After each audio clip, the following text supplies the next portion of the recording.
అందరికీ నమస్కారం. Astro time మహర్జాతకులు కార్యక్రమానికి స్వాగతం.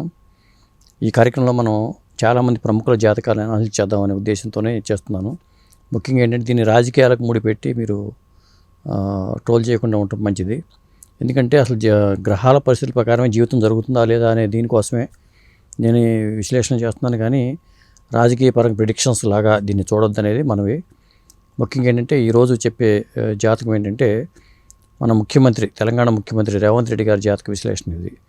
నేను గతంలో చేసిన విశ్లేషణే దీన్ని మీకోసం అందిస్తున్నాను, ఈ యాస్ట్రో టైం వీక్షకుల కోసం. రుణానుబంధ రూపేణ పశుపత్ని సుతాదయ అనేది ఆధ్యాత్మిక సూక్తి.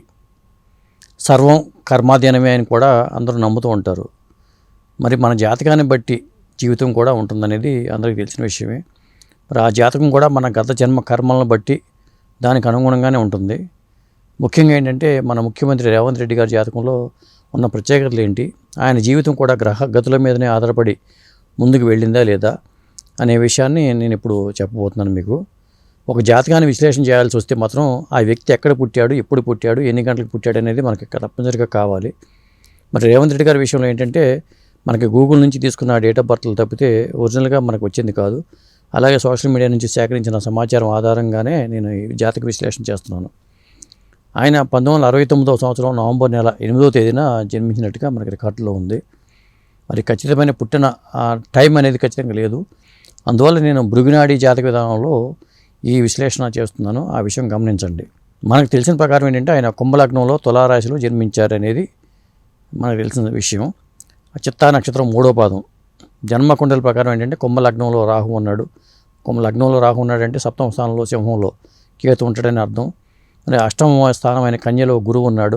12వ స్థానమైన మకరంలోనే కుజుడు ఉన్నాడు. 3వ స్థానం మేషంలో ఏంటంటే వక్ర శని, అంటే శని వక్రించి ఉన్నాడు.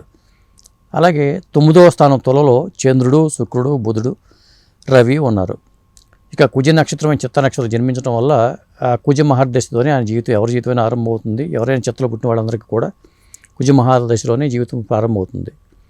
ఆ తర్వాత ఏంటంటే రాహు మహాదశ వస్తుంది. ఆ రాహు మహాదశలో ఈయన చాలా ఇబ్బంది పడే అవకాశం ఖచ్చితంగా ఉంటుంది. తర్వాత ఏంటంటే 1990 వరకు ఈ రాహు మహాదశ కొనసాగింది. ఆ తర్వాత ఏంటంటే గురు మహాదశ ఆయన జీవితాన్ని ఒక సక్రమ మార్గంలో పెట్టిందని చెప్పొచ్చు. ప్రస్తుతం జరుగుతుంది ఏంటంటే గత కొంతకాలంగా ఆయనకి శని మహాదశ అనేది సాగిందని చెప్పొచ్చు. మరి భృగునాడి పద్ధతిలో చూస్తే ఏంటంటే జీవకారకుడైన గురువు కన్యారాశిలో ఉన్నందున అద్భుతమైన తెలివితేటలు ఆయనకు ఉంటాయి. ఎందుకంటే కన్యారాశి అంటేనే బుధుడు సొంత రాశి. బుధుడు అంటే బుద్ధిజీవి, పైగా ఉచ్చస్థానం అది. అందువల్ల ఏంటంటే ఈ కన్యారాశిలో గురువు ఉన్న వాళ్ళకి ఎవరికైనా సరే తెలివితేటలు అధికంగా ఉంటాయి.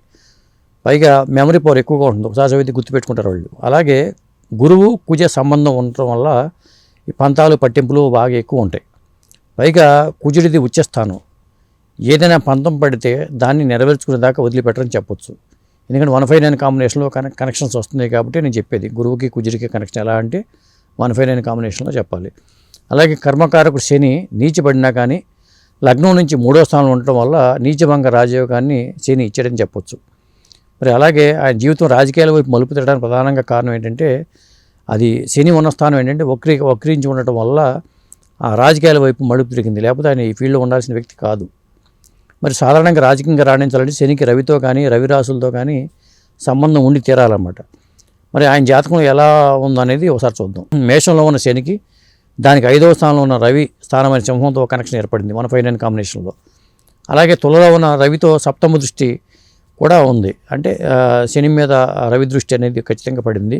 పైగా అది ఉచ్చస్థానం రవికి. రవి కూడా తులలో నీచిపడినా కానీ అది నీచభంగ రాజయోగంగా మారటం కూడా ఒక కారణం.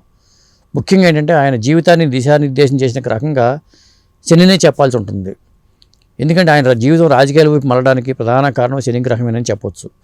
ఎందుకంటే 2006 నుంచి 2025 వరకు కూడా ఆయనకి శని మహాదశే నడిచిందని చెప్పాలి. ముఖ్యంగా జన్మ సమయం కొద్దిగా అటు ఇటుగా లేనందువల్ల ఈ తేడాలు అటు ఇటుగా మారుతూ ఉంటాయి. కొద్దిగా ఖచ్చితమైన టైం ఉంటే కొంత ముందుకే మారవచ్చు, లేదా వెనక్కి రావచ్చు.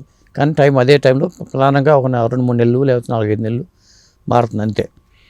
ప్రధానంగా చెప్పేది ఏంటంటే తులారాశి వాళ్ళకి శని యోగకారుడు అనే విషయం అందరికీ తెలిసిందే.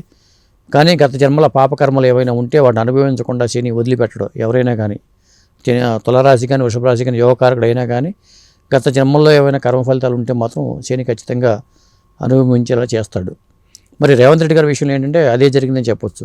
మనకు తెలిసిందే. రాజకీయంగా ఆయన ఎంత అత్యున్నతమైన స్థితిలో ఇప్పుడు ఉన్నా కానీ గతంలో జరిగిన అరెస్టులు కానీ అవమానాలు కానీ ఈ శని మహాదశలోనే జరిగిందనే విషయాన్ని కూడా మనం గుర్తుంచుకోవాలి. ఆయన జాతకంలో ఉన్న బంధన యోగం వల్ల అప్పుడు అరెస్టు జరిగింది. జాతక శనికి ఏంటంటే రాహుతో కానీ కేతుతో కానీ సంబంధం ఉంటే దాన్ని బంధన యోగంగా చెప్తూ ఉంటారు. మరి ఆయన జాతకంలో మేషంలో ఉన్న శనికి సింహంలో ఉన్న కేతువుతో సంబంధం ఉండటం వల్ల ఈ బంధన యోగం అనేది కలిగిందనమాట. పైగా శని లగ్నాధిపతి కూడా కావటం, కుంభలగ్నం కదా, లగ్నాధిపతి కూడా కావడం జరిగింది. మరి ఏం జరిగినా కానీ ఈ రాశికి శని యోగకారుడు కాబట్టి ఆ వేధింపులైన ఆయనకి మేలు చేకూర్చే దిశగా వెళ్ళి అని చెప్పొచ్చు. ఆ పరిణామాలన్నీ పోయి ఆయన అత్యున్నతమైన స్థానంలో కూర్చోవడానికి ప్రధాన కారణంగా కూడా శని చేశాడని చెప్పొచ్చు. మరి శని ఇచ్చే అసాధారణ యోగాలు ఎలా ఉంటాయో ఒకసారి మనం చూద్దాం. చాలామంది ఏంటంటే శని మహాదశ లేకపోతే ఏలినాడు శని అంటే పదాలు వినగానే అమ్మో అంటూ భయపడుతూ ఉంటారు. ఒక విధంగా మేలు చేయాల్సి వస్తే శని చేసే మేలు ఇంకే గ్రహం కూడా చేయలేదు. అందుకు ఉదాహరణగా చెప్పాలంటే మహానటుడు ఎన్టీఆర్ గారి జాతకం కూడా చెప్పాలి. మరి ఆయన ఏలినాడు శనిలోనే తెలుగుదేశం పార్టీని స్థాపించడం కానీ అదే సమయంలో ఆయన ముఖ్యమంత్రి పీఠాన్ని అధిష్ఠించడం కానీ జరిగింది. మరి ఎన్టీఆర్ గారిది కూడా తులారాశి కావడం అనేది ఇక్కడ మనం గమనించాల్సిన అంశం. ఇక మన ప్రధానమంత్రి నరేంద్ర మోడీ గారి జాతకాన్ని విశ్లేషించినా కానీ మనకు తెలిసేది ఏంటంటే ఏలినాడు శనిలోనే ఆయన ప్రధానమంత్రి పీఠాన్ని అధిష్ఠించారు. మరో విషయం ఏంటంటే ఏలినాడు శని కానీ శని మహాదశి కానీ ఆ టైం ముగిసే టైంలో మాత్రం మనకి ఏదో ఒక మేలు చేసి శని వెళ్ళిపోతాడని చెప్తూ ఉంటారు. చాలామంది విషయంలో కూడా అలా జరుగుతూ ఉంటుంది కూడా. మరికొందరు ఏంటంటే అత్యున్నత పీఠం మీద కూర్చోబెడతాడు శని భగవంతుడు. మరి రేవంత్ రెడ్డి గారి విషయంలో కూడా అదే జరిగింది. గోచార రీత్యా కూడా 2023 ఆయనకు గ్రహబలం అనుకూలంగా ఉంది. మరి ఆ టైంలో గోచార గురువు జాతక శనితో కలవడం వల్ల, జాతక గురువుతో గోచార శనికి సంబంధం ఉండటం వల్ల ఆ బలం మరింత పెరిగింది అని చెప్పొచ్చు. ఎందుకంటే మళ్ళీ ఆయన ఎలక్షన్లు రావడం కానీ, ఎందుకంటే ఆ టైంలో తెలంగాణ ముఖ్యమంత్రి పీఠాన్ని అధిష్ఠించేలా చేయడం కానీ జరిగింది. కానీ శని మహాదశ వెళ్ళే వరకు కూడా ఆయన అనేక విమర్శలు మాత్రం ఆయనకి జనరల్గా తప్పదన్నమాట. అవే జరిగింది. మరి 2025లో శని మహాదశ వెళ్ళిన తర్వాత పరిపాలన మాత్రం కంపల్సరీగా వేగవంతంగా సాగడానికి అవకాశం ఉంది. కొన్ని విమర్శలు వచ్చినా కానీ పరిపాలన పరంగా ఆయనకి ఎటువంటి ఇబ్బందులు లేకుండా అయితే ఉండడానికి అయితే అవకాశం అయితే ఉంది. అప్పటి వరకు ఏంటంటే ఆయన అప్రమత్తంగా కొంత ఉండాలి జనరల్గా. అదే జరిగింది, జాగ్రత్తగా ఉండటంగా జరిగింది. ఎవరో మనమే చెప్పడమే కాకుండా ఎవరో ఒకరు చెప్తూనే ఉంటారు విషయాలన్నీ కూడా. మరి సీక్రెట్ శత్రువుల మధ్య ఏంటంటే ఆయన ఒక కన్నేసి ఉంచాలి ఎప్పుడు కూడా. ఆయనకి ఎప్పుడు కూడా రహస్య శత్రువులు ఎక్కువగా ఉంటారు. మరి బలమైన రాజకీయ శక్తిగా ఆయన ఎదగాలంటే కావాల్సిన గ్రహస్థితులన్నీ కూడా ఆయన జన్మజాత చక్రంలో ఉన్నాయి కాబట్టి వాళ్ళు మహర్జాతకుల కార్యక్రమంలో ఆయన గురించి చెప్పాల్సి వస్తుంది. 2042 వరకు కూడా ఆయన బుధ మహర్దశ కొనసాగుతుంది. మరి జాతకంలో బుధుడు ఎవరితో ఉన్నాడు? రవితో ఉన్నాడు. రవితో ఉంటే ఏమవుతుంది? బుధాదిత్య యోగాన్ని ఇస్తాడనమాట. అలాంటప్పుడు రాజకీయంగా ఈ బుధాదిత్య యోగం అనేది చాలామంది విషయంలో, బుధాదిత్య యోగం ఉన్న విషయంలో వ్యక్తులు కానీ వాళ్ళకి శనితో కనెక్షన్ ఉన్నప్పుడు రాజకీయంగా ఉన్నత పదవులు అలంకరిస్తూ ఉంటారు. రేవంత్ రెడ్డి గారి విషయంలో జరిగింది అదే, జరుగుతున్నది కూడా అదే. మరి ఆయన జాతకంలో ఉన్న విశిష్టమైన చాలా యోగాలు అయితే ఉన్నాయి. ముఖ్యంగా ఏంటంటే అఖండ సామ్రాజ్య యోగం అని ప్రత్యేకంగా చెప్పుకోవాల్సి ఉంటుంది. జాతకంలో ఉన్న అవయోగాలు పోవడానికి కూడా ఈ అఖండ సామ్రాజ్య యోగం అనేది ఉపయోగపడుతుంది. సాధారణంగా కుంభలగ్నం వాళ్ళకి కానీ, వృషభ లగ్నం వాళ్ళకి కానీ, సింహలగ్నం వాళ్ళకి కానీ, వృశ్చిక లగ్నం వాళ్ళకి కానీ ఈ అఖండ సామ్రాజ్య యోగం అనేది వర్తిస్తుంది అని శాస్త్రంలో పేర్కొన్నారు. లగ్నంతో పాటు చంద్రుడి నుంచి కూడా మనం యోగాన్ని చూడవచ్చు అనమాట. చంద్రుడికి కేంద్రంలో 2, 9, 11 స్థానాధిపతులు ఉండటం వల్ల ఆయన జాతకంలో ఈ యోగం ఏర్పడిందని చెప్పొచ్చు. గురువు శని జాతకంలో బలంగా ఉండటం వల్ల కూడా ఈ యోగం మరింత ఫలదాయకంగా మారడానికి కారణమైందని చెప్పొచ్చు కూడా. భవిష్యత్తులో కూడా ఆయన రాజకీయంగా మరిన్ని అత్యున్నత పదవులు పొందుతారనడంలో మాత్రం ఎలాంటి అతిశయోక్తి లేదు. మళ్ళీ 2000 జరగబోయే మళ్ళీ నెక్స్ట్ టైం ఎన్నికల్లో ఆయన గెలుస్తారా లేదా ఈ ప్రిడిక్షన్ అని నేను చెప్పదలుచుకోలేదు కూడా. ఎందుకంటే అవి రాజకీయ మనకి పొలిటికల్ అది వేరే రకంగా వెళ్ళిపోతుంది. ఇలాంటి రాజకీయపరమైన ఫలితాలు మనం చెప్పడం ఏమాత్రం ఎవరికి యోగ్యత కాదు.